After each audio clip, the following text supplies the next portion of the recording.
Hi children, good afternoon. Welcome back to the class. Hope all are safe at home. I think you have read before lessons, no? About seed germination. Now we are going to see about dispersal of seeds. What is the meaning of dispersal? Dispersal is scattering of seeds. What is the meaning of dispersal? Scattering of seeds. A plant produces so many seeds. So a plant will produce number of seeds. Plants are fixed to the ground and cannot move from one place to another. Yes, plants are fixed in one place only. The plants cannot be moved from one place to another. And in the same way, the plants produce number of seeds. So if all the seeds fall and germinate near the mother plant, they would not get enough sunlight. So all seeds will not grow into a baby plant. Only some seeds will be growing into a baby plant, which receives sunlight, water and everything. Okay? So some seeds are dispersed, that is scattered. Because of this, many seedlings would not survive to grow. Why? Because the seeds which are scattered, some of them only grow into baby plant and some others does not grow into a baby plants. They are scattered and they cannot receive the sufficient sunlight. Hence, there are some agents in nature to scatter these seeds. There are some agents in nature. So, we are having some agents in the nature which scatter the seeds. The process of scattering of seeds or fruits. In the process of scattering of seeds or fruits by nature, that is away from their parent plant, is called dispersal of seeds. What is it? Is called the dispersal of seeds. I told you know what is dispersal of seeds. All the seeds cannot be grown into a baby plant. The seeds which receive enough sunlight and water only can grow into a baby plant. So some seeds are taken away by the nature, the agents of nature. Like, so that is called the dispersal of seeds. The process of scattering of seeds or fruits away from the mother plant are called dispersal of seeds. So what are the agents of dispersal? I told you no, some of the agents are there for dispersal. What are those? Dispersal is carried out by wind, water, animals and by the explosion of fruits. So how does dispersal happen? It is carried out by wind, water, animals and explosion of fruits. These are called agents of dispersal. What are the agents of dispersal? Wind, water, animals and explosion. These are called the agents of dispersal. The special structures of certain seeds and fruits help the seeds in dispersal. So these helps in the agents like seeds in dispersal. Seeds of cotton, see here, cotton seeds, madar seeds, here. See, cotton seeds, madar seeds, and these are the wings of the hyptase seeds. Seeds of cotton, madar and hyptase are light and have nail or wings, so they can easily carried by wind. So these wings are very thin, so these can easily carried by the wind. Like cotton seeds, madar seeds and hyptase seeds. See the wings how they are very thin, no? So these can be carried away by the wind. These are carried. These seeds are carried by the wind. Seeds dispersed by the wind. So seeds dispersed by water. What are those? Porous seeds and fibrous coats. These are the seeds dispersed by water. We'll see that. The lotus fruit has a spongy part and the coconut has fibers outer covering to enable them to float on water. So the lotus fruit will be having a spongy part and also it will be having a fibrous coat. So these seeds are dispersed by the water. Next, human beings and animals eat fruits like cherries, mangoes and throw away their seeds. See, in mango fruit we will be having seeds, no? In cherries also we will have seeds, no? After eating, what we will do? The seeds will throw it away. So that are dispersed. That is the dispersal by explosion of fruits. I don't know. That is also one of the way which the explosion of fruits. Human beings and animals eat fruits like cherries, mangoes and throw away their seeds. Some seeds have hooks spines or stiff air, they get stuck. The furry skin of animals, feathers of birds, or even to our clothes, and are thus carried away. These are carried away. These are carried. Seeds are carried by the animals. Okay. So birds often swallow some seeds which come out unchanged in their droppings. Some fruits like peas in a pod burst open or explode when dry. The force of explosion helps to scatter the seeds. How it scatter the seeds? It bursts out. In that way, it scatters the seeds. See here, these are the seeds of the pea. It bursts out and it comes out. In this way, the explosion of seeds are dispersed. How these are dispersed? These seeds are dispersed by the explosion. We have learned that seeds dispersed by wind, seeds dispersed by water, seeds dispersed by water, seeds dispersed by animals, and seeds dispersed by explosion. These are the agents for the dispersal of seeds. Coming to the next part, new plants from other parts of a plant. You can see now new plants from other parts of a plant. Besides growing of seeds, new plants also grow from certain other parts. Not only seeds, even some plants will be growing from other parts of the plant, such as root, stem, leaves of the parent plant. Right? Roots, stem, leaves of the parent plant. Some plants like rose, sugarcane, hibiscus grow from stem cuttings. How they will grow? If you cut the stem, in that way they will be growing from the parent plant. Some plants like rose, sugarcane, hibiscus grows from the new plant. It grows from the buds. Potato is a stem that grows underground and has buds called eyes. See? Potato here. What are these called? Buds or eyes. Potato will be growing in the underground. How the potato grows? It grows in the underground.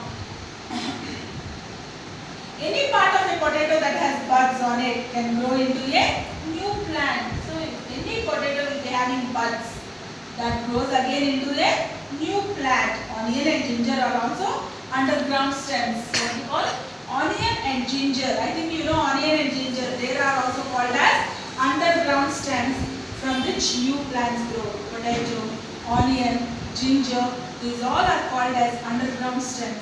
If they are having buds or eyes, I have shown you here the buds or eyes. If they are having, it grows into a new plant. Sweet potatoes and carrots are examples of plants whose roots can grow. Sweet potatoes and carrots are the examples. See here and here. Okay. Any part of a potato which has an eye can grow into a new plant. A new plant can grow from the root of sweet potato. See how can it grow? The root of the sweet potato. Root means down it will be there.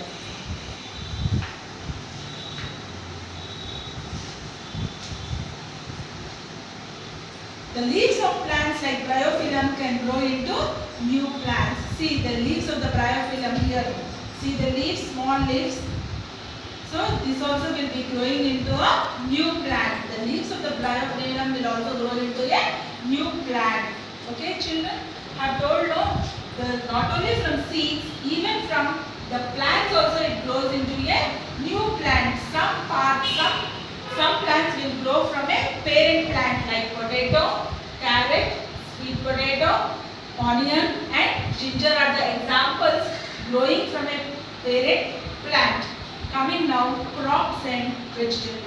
What are crops and what are vegetables? When a plant is grown in large quantities, see if a plant is grown in a large quantities, that one we call it as a crop. At a place of food, it is called a crop. If a plant is grown in very, very large quantities, it is called a crop. Farmers grow different crops in different seasons. Yeah, farmers will be growing different crops in different seasons. Crops like wheat and gram. These are grown from November to April. Wheat and gram are grown from November to April. That is winter. And then we call it as rabi crops. What we call it as rabi crops.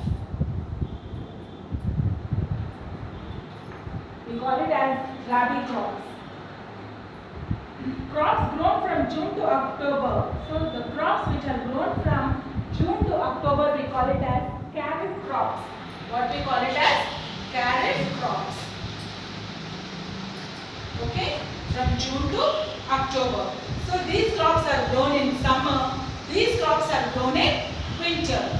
Rice, maize, jowar, bajra are kharif crops. So rice, maize, jowar, bajra, all these we call it as kharif crops which are grown in summer. Where they are grown?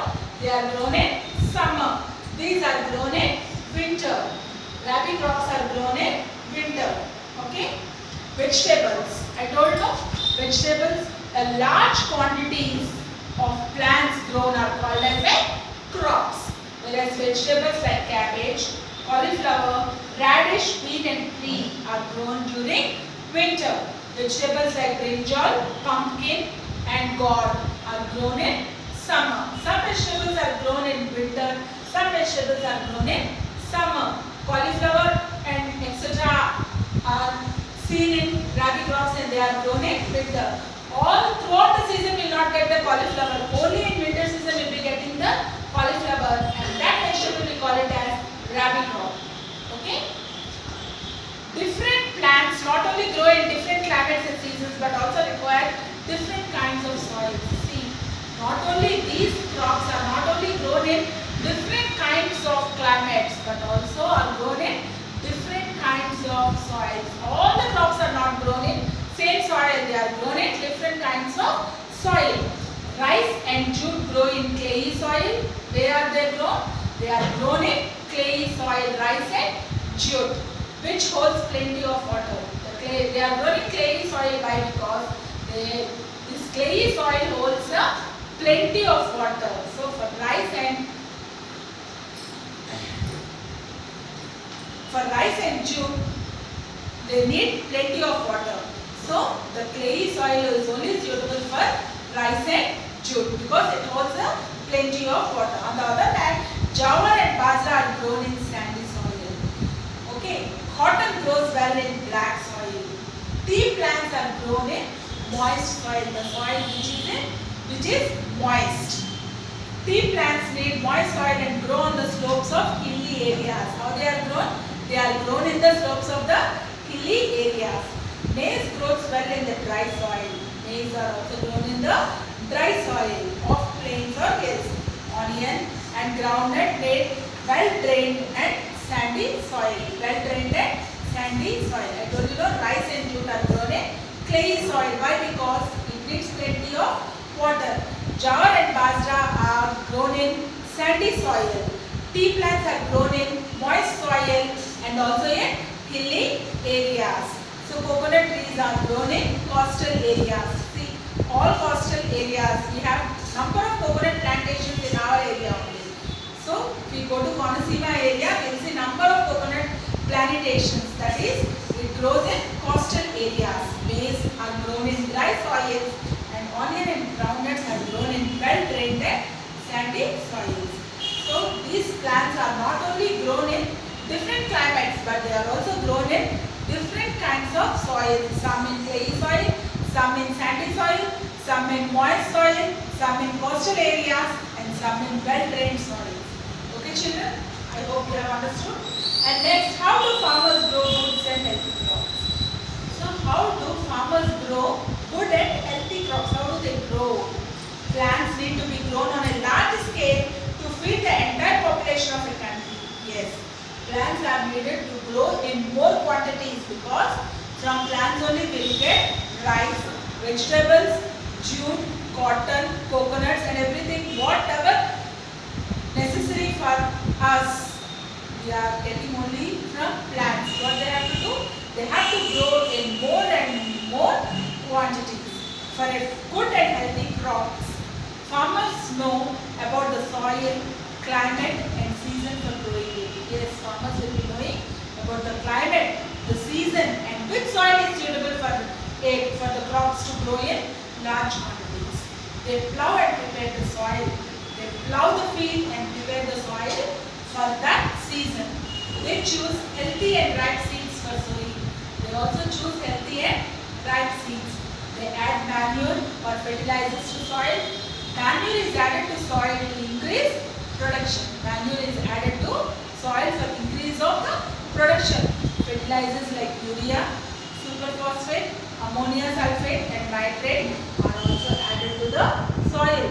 So some of the fertilizers like urea, superphosphate, ammonia sulfate and nitrate are also added to the soil. Why? Because they will be no harmful for the soil and as well as it grows more. As well as the crops will be growing more. And they also irrigate the soil. The soil also will be irrigated by the farmers. So in that way the farmers grow their crops. Protection of crops and storage of seeds. After growing the crops, the farmers have to protect their crops and they have to store the seeds also. How farmers protect the crops against grazing animals like cows, buffaloes, goats. This is done by proper fencing. See, a field is there. In all they have to fence the field. In that way they protect the animals, grazing animals from fields by proper fencing. Pests such as locusts, grasshoppers and caterpillars, they use pesticides. What are pesticides? Chemicals used for destroying pests. Pesticides means these are the chemicals used for destroying pests. These are chemicals that are sprayed on standing crops. If sprayed properly, they protect the crops from being destroyed by pests. However, too much of pesticides can also harm our health. Diseases. When the grains are ripe, the crops are harvested and stored. After harvesting, grains need to be protected against moisture. First, they have to see the climatic conditions. Next, the farmers have to protect the crops and storage of foods. Next, they have to protect all the fields from harvesting. They have to harvest the grains, need to protect against the moisture. They have to keep safe from rats, moles, birds, squirrels, insects. So they must be stored in airtight sealed containers. They have to store in a airtight and sealed containers. Plants like other living things need love and care. Like human beings, plants also need love and care like other living things.